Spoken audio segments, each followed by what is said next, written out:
ఏం ట్రైడ్ నటిస్తున్నాడు? పదండ్రా. ఇక్కడేం చేస్తున్నారా? మేమంతా నీ గురించి అక్కడ ఎదురు చూస్తుంటే.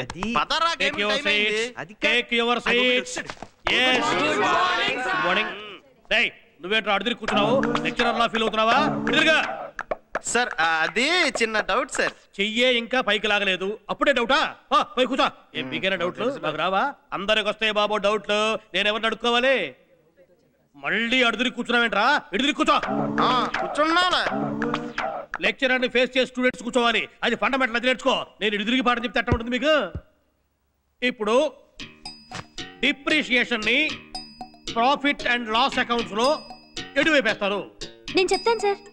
అరే టోపీ నువ్వు పైకిలే. టోపీ తీసి ఆన్సర్ చెప్పు. చెప్పు. గుట్టకలు మింగద్దు, ఎందులో వేస్తారు? వేణు నువ్వు చెప్పరా.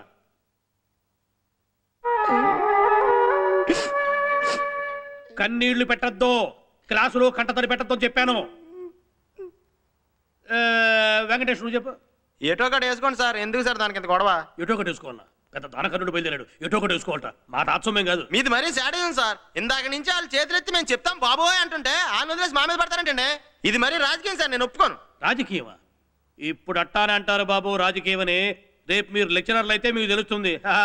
చూస్తున్నాం, రాసి రాసి చేతులు పడిపోతున్నాయి. అరే రవి నువ్వు చెప్పు. లాస్లో సార్. లాస్లోనా? అవును సార్, లాస్లోనే. సరే కూర్చో. ప్రాఫిట్లు అంటావేమో అనుకున్నాను.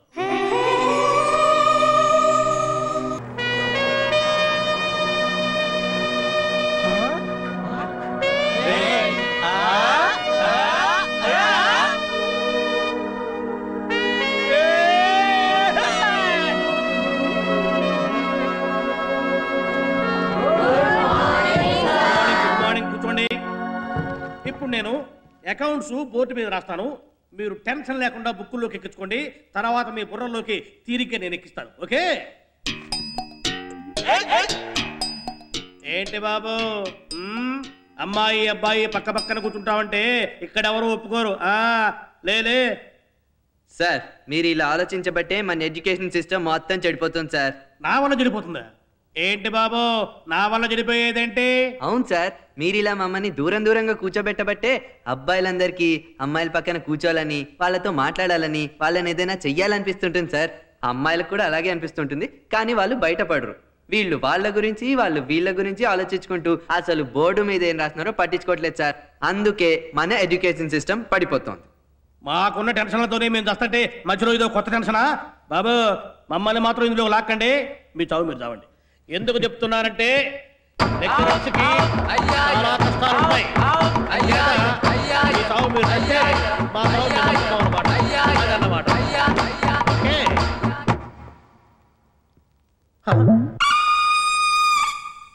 చూసారా, సర్వనాశనమే. సార్ పిలిచారా సార్? ఇదిగో నీకు దయ్యాల మీద నమ్మకం ఉందా? చచ్చా, ఈ కాలంలో కూడా దెయ్యాలేంటి సార్? పోనీ పునర్జన్మల మీద? అబ్బే అస్సలు నమ్మను సార్. అయినా ఇంత చదువుకుని మీరు ఇలాంటి విషయాలు నమ్మడం ఏంటి సార్? అంటే నిన్న నువ్వు మీ తాత చచ్చిపోయాడని సెలవు తీసుకున్నావు కదా? అవునండి. నిన్న సాయంత్రం నాకు ఆయన బజార్లో కనిపించాడు.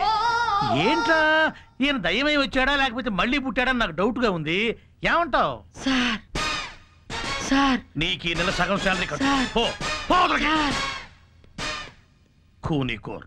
ఎవరన్నా డబ్బుల కోసం మర్డర్ చేస్తారు, సెలవు కోసం మర్డర్ చేస్తారు. అందరూ వచ్చారా? వచ్చారు సార్. కానీ ఏమిటి బాత్రూమ్ కా? అప్పుడే అది కాదు సార్, సుబ్రహ్మణ్యం గారు లేరు. రాలేదా? ఎక్కడికి వెళ్ళాడు? అవును, ఆయన ఏదో పని ఉందని లీవ్ పెట్టి. లీవ్ పెట్టాడా? నేను ఇవ్వలేదే. ఆయనే లీవ్ లెటర్ రాసి పెట్టి. నాన్సెన్స్. ఇదేమన్నా గవర్నమెంట్ ఆఫీసా? ఎవరిష్టో చోటాడు రాసి పెట్టి వెళ్ళిపోవడానికి అని నేను అంటానని మీరు అనుకుంటున్నారు కదా? నేను అలా అనను. ఎందుకంటే మనమంతా ఒక కుటుంబంలో ఉంటున్నాం. ఎవరికి ఏం కష్టం వస్తుందో అర్థం చేసుకోవడం కోసం మనం ప్రయత్నం చేయాలి.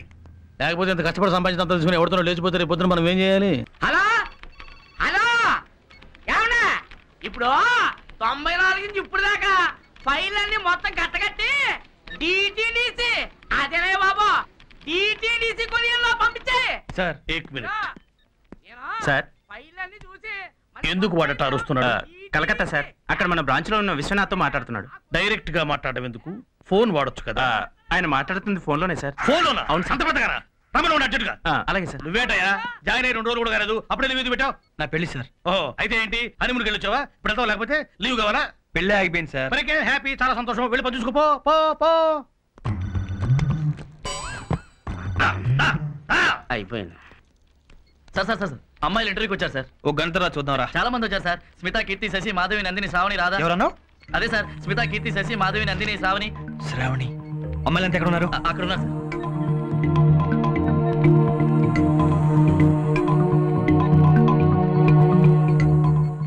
శ్రావణి ఎవరు ఇక్కడ? నేనే సార్. ఓకే ఓకే కూర్చోండి. 4,02,000. సార్ ఇవాళ మీ అమ్మాయి బర్త్డేనా? ఏ బర్త్డేనా కాదా? అవును, ఈ రోజు మా అమ్మాయి బర్త్డే. ఏ ఇదిగో రెస్పెక్ట్ లేవు. పెద్ద బరువు దిగిపోయినట్టు హాయిగా ఉంది. కింద చల్లగా ఉంది ఏంటి? ఓహో, మళ్ళీ ప్యాట్ మర్చిపోయాను. మై గాడ్, లేడీస్ ఇక్కడ కూర్చుంది.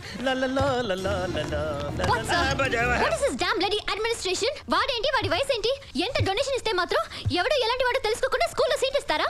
అవును, ఇంత ర్యాష్ గా మాట్లాడుతున్నావు. ఇంతకీ నువ్వెవరమ్మా?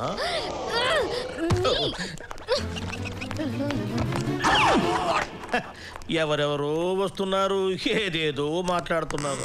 ఇంట్లో ప్రశాంతంగా లేదు. నా వయసు నిండా 16.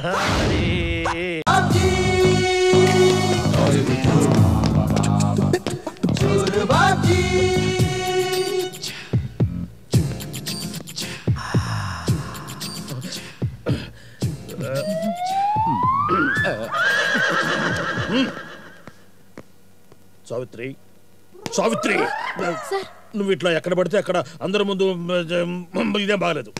నీ వల్ల పోలీస్ కంట్రోల్ రూమ్ కే కంట్రోల్ లేకుండా పోతున్నది. ప్రతి వాడు నిన్ను చూసేవాడే.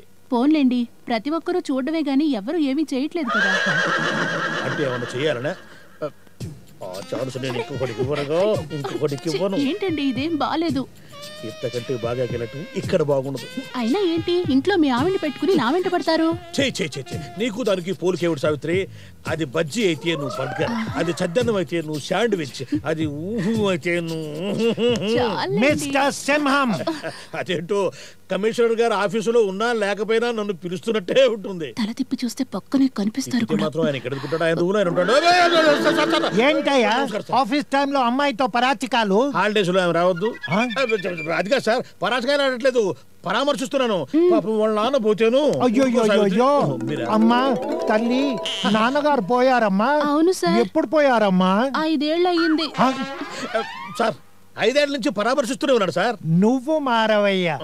సరే సరే, గాజువాకాలో Shriman chit fund company owner ఇంట్లో డబ్బు దొంగతనం జరిగింది అని ఇప్పుడే ఇన్ఫర్మేషన్ వచ్చింది. వెళ్ళి ఆ కేసు సంగతి చూడండి.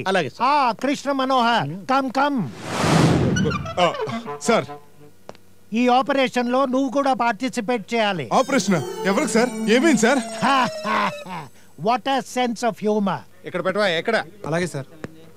ఏడుకొండలు ఏంటయ్యా ఇది? సార్, ఆ మధ్య సూట్ కేసుల కంపెనీ ఓనర్ కేసు ఒక డీల్ చేశాం కదా సార్. అవును.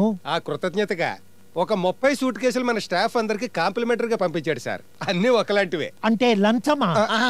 పని కోసం ఇస్తే లంచం గానీ పని అయిన తర్వాత ఇచ్చేది బహుమతి అవుతుంది కదా సార్. బహుమతి అయితే ఓకే, స్టాఫ్ అందరికి పనిచేసే. అలాగే సార్. దొంగతనం ఎక్కడ జరిగింది? పైన బెడ్రూమ్ లో సార్. ఎప్పుడు జరిగింది? ఈ రోజే సార్. దొంగ ఎవరు? ఓ, అది నేను కనుక్కోవాలి కదా.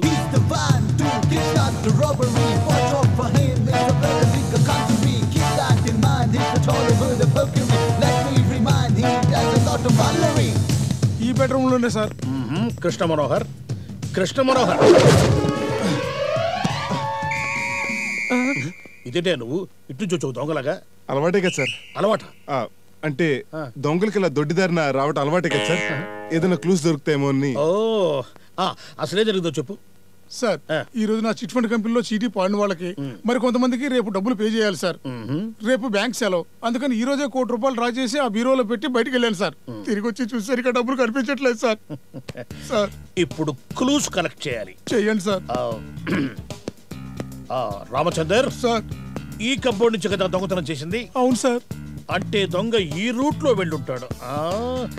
మిస్టర్ మోహన్, ఇదంతా ఫుట్ ప్రింట్స్ తీయించండి. దొంగతనం తర్వాత దొంగ మంచినీళ్లు తాగుంటాడు. గ్లాస్ అంతా ఫింగర్ ప్రింట్స్ తీయించండి. Okay sir. తీసుకోండి సార్. నేను డ్యూటీలో ఉండగా బయట పచ్చి మంచినీళ్లు ముట్టను. ఇది కాఫీ సార్. అయితే నో ప్రాబ్లం. తీసుకోండియా సార్. తీసుకోండి సార్. తీసుకోండి.